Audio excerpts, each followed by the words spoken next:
Like I went through phases. Like music was always there, but then I had a basketball phase. I had a drawings phase. You know what I'm saying? I went into my growing up tough phase, but I always went back to music. So you know what I'm saying? No matter what it is, once I was on that music phase, that's when my mother was like, "What are you doing?" And also, I had an anger problem when I was younger, so I had a lot of help creating the music I have now. Mm. You know what I'm saying? My therapist, I'll never, I can't forget her name, but if I ever see this lady's still alive, I'll give her a freaking hug. She always told me, when you're mad, write it down. Okay, that's a very helpful So, tip. and as a youngin, like I said, I got picked on a lot. So instead of fighting and all that stuff, which I didn't do, I wrote it down. So I had practice at writing from a young age because it was my therapy to write my anger down. Once I heard rap, When did you? When? How old were you when you first heard rap again? oh man, it was the Bad Boys. It was Mason P Diddy. Mm. I think More Problem We See, The Mo Money, the Biggie one More there, Problem. like I'm coming out, like that one.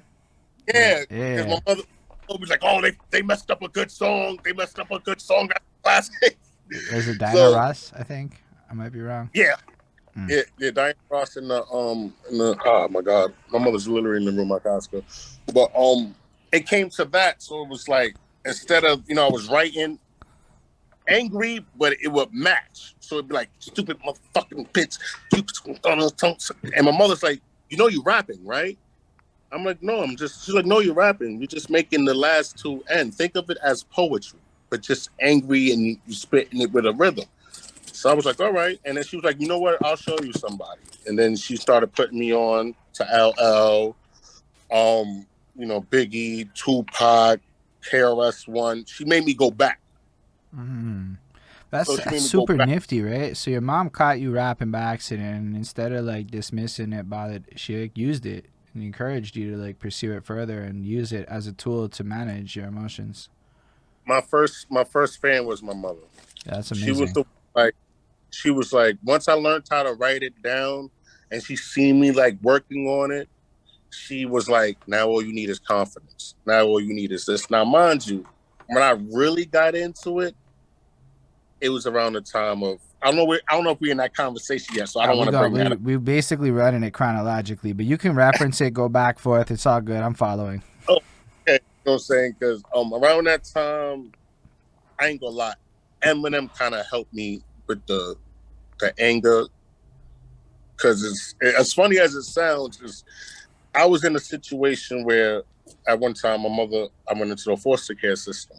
So I had a lot of anger, but I was in situations where I was getting bullied or whatever. So writing became my best friend. So I end up listening to Eminem in '99, if I'm not mistaken. And it was some song. It was so freaking crazy. My fourth mom was like, "Turn that off. Who's singing that like that?" She was going crazy, but I liked it. I'm like, yo, whoever this guy is, he's going off. So slowly but surely, I got to know who it was. I wasn't able to buy the album because she would not let me buy it, and I was too young, and she wasn't buying it for me.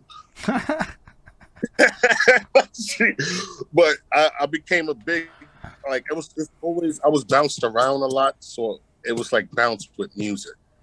Like my mother, whenever I was with my mother, she always taught me like R&B smoothness, the realness of the music, to put your heart into the music, talk about the stuff that you've been through, this, that, and the third, and makes good stories. She put me on a DMX. Um, like DMX, I ain't God rest his soul, DMX, man. Facts. You know what I'm saying? Like he showed me like you could be aggressive, but you could be real. You know what I'm saying? I feel that, man. DMX is literally possibly one of the first rappers I ever listened to. My dad, for some reason, when I'm like 12, has Volume 3, and then there was X in there. So one of the first CDs, not alone, one of the first CDs in full I ever heard is that album. I was like a 12-year-old with no idea what the fuck he's really talking about. But man, DMX, bro. The song "I Miss You" by DMX featuring Faith Evans mm, gave me a way to express my feelings towards family members. Not in the same perspective because I haven't lost nobody at that time, even though that song was about him losing his grandmother.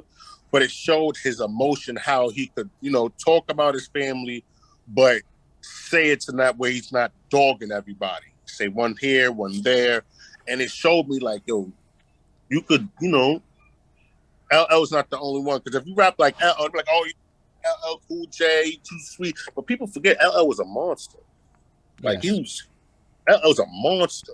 Like, the GOAT, you know what I'm saying? So I was just trying to learn how to put the aggression, but also keep the realness, the smoothness, the honesty. You know what I'm saying? And we don't have that a lot in rap. So I try my best to keep my rap honest. You know what I'm saying? But my mother, DMX, Biggie, Bad Boy, period. You don't know how many times I bought We Invented the Remix. Yo, like I was on a Bad Boy wave hard.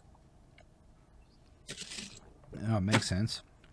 So basically, like, you're kind of influenced by all of that, and at the same time you decide you're going to start rapping, in the sense of you're just writing it, you're doing your thing. Are you like performing it for people at that point as you're young, or is it more like you're kind of keeping it on the low? I kept it on a low because of the confidence thing. Like, as I got older, I didn't have the confidence. Like, I did a couple of times, like I spit in the classroom to a friend or two, but once I got to an open thing and I spit, and the way the kid came out, and it was all fun. It was all funny, but I got discouraged real quickly. And that's what made me like fall back into a shell and just write on our own. I was very discouraged going against people or just rapping with people at a young age. Like, my confidence from performing with my brother to the confidence of rapping with my classmates was two different things on two different levels. And because I wasn't consistent with the rap when I was younger, like I had my phases, the basketball phase, football phase, going through your girlfriend stages or whatever. I always found myself going back to it after. Like, after, if I didn't do well in sports, I'd be rhyming. If I had an issue in fight, of course I'll write. But I didn't put choruses and stuff into it until I think my first heartbreak. Mm. My first heartbreak. And I was listening to I Don't Want to Know by Mario Wan'S.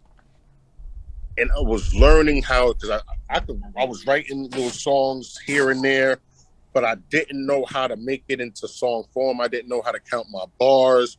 I didn't know anything of that. So once again, my mother had, she was cool with,